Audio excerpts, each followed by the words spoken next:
Nakadeploy na ang iba't ibang law enforcement unit sa PITX para sa inaasahang pagdagsa ng mga pasaherong uuwi sa kanilang mga probinsya. May ulat on the spot si June Veneracion.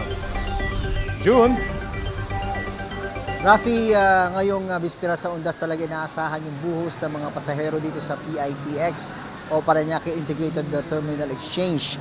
Kung kahapon ay nasa 168,000 na mga pasaherong dumagsa dito sa PITX, ngayong araw inaasahang aabot ito sa 192,000 hanggang 200,000. Napaghandaan naman daw ito kaya wala dapat ipag-alala ang mga pasahero dahil meron silang masasakyan. Pagtitiyak yan ni Jason Salvador, ang spokesperson ng PITX. Okay na daw ngayon lahat ng biyahe ng bus, di tulad ng mga nakaraang araw na may mga nakasilang biyahe dahil sa epekto ng Bagyong Christine. Dahil sa dami ng mga pasahero nakadeploy dito, ang iba't ibang law enforcement units mula sa PNP at Coast Guard, pati na rin ang kanilang mga K9 units.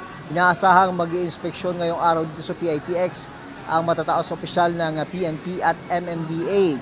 Surprise drug test naman ang sagot ng PIDEA.